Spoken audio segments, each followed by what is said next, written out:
Cette vidéo présente la pompe Lowrance PS200. Elle comprend des informations sur la façon d'installer la pompe, de câbler le contrôleur, de faire fonctionner la pompe au mieux, ainsi que quelques conseils utiles de dépannage. La PS200 est flexible afin de répondre à une large gamme d'exigences de débit et de hauteur manométrique et est conçue pour la longue durée de vie nécessaire aux cas productifs tels que l'irrigation, lorsqu'il est installé correctement. Avant d'installer votre pompe, assurez-vous d'avoir les matériaux suivants. Vous remarquerez qu'il y a beaucoup de matériaux qui sont inclus dans la livraison de la pompe et plusieurs qui devraient être achetés localement. Commencez par raccorder un tuyau à la sortie de la pompe. La sortie de la pompe est conçue pour un tuyau de 1 pouce. Le tuyau doit être fixé à la pompe à l'aide d'un collier de serrage en acier inoxydable.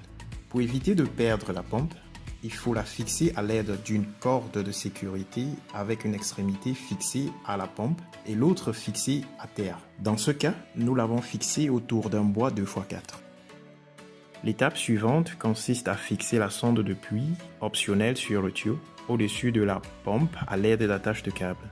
Le capteur de la sonde de puits garantit que la pompe ne fonctionnera que lorsque la pompe sera complètement immergée dans l'eau. Placez soigneusement la pompe dans l'eau, en vous assurant que la pompe est complètement immergée dans l'eau pour éviter de l'endommager. Tenez la pompe plutôt que le câble lorsque vous déplacez la pompe. De plus, évitez de faire fonctionner la pompe dans la boue. Le contrôleur peut être fixé au mur ou à l'arrière d'un module PV, à l'aide des écrous à rivets ou des trous. Voici un conseil utile. Essayez d'installer le contrôleur de manière que vous puissiez toujours voir les voyants lumineux. Il est recommandé d'installer un serre-câble pour ranger les câbles et réduire la force sur les fiches et les câbles lorsqu'ils sont déplacés ou pliés. Veillez à ce que tous les câbles ne puissent pas être bouchés par de la boue ou de l'eau.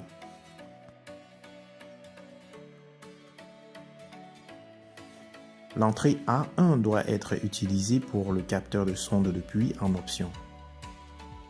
Cette entrée a un délai de 15 minutes pour éviter des démarrages et arrêts inutiles qui réduisent également l'usure du système.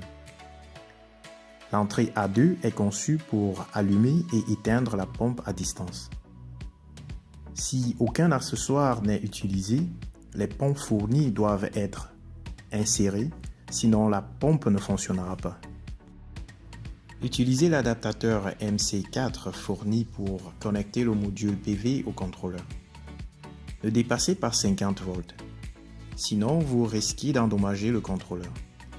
La tension en circuit ouvert ne doit pas être inférieure à 24 volts.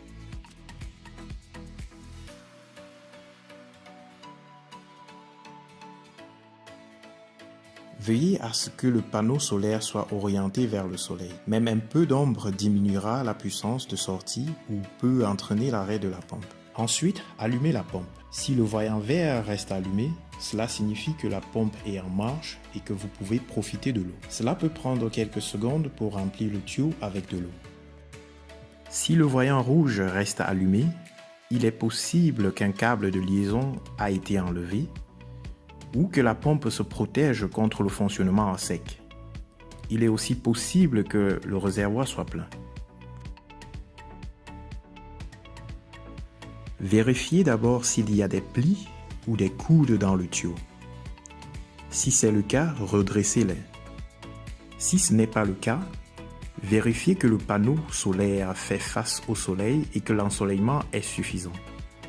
Enfin, assurez-vous que tous les fils ont été correctement connectés, voire étape 4. Si votre pompe ne fonctionne toujours pas, contactez votre vendeur, partenaire local pour obtenir de l'aide en cas de problème. Nous espérons que vous avez aimé cette vidéo et nous attendons avec impatience de connaître votre expérience avec la pompe PS200.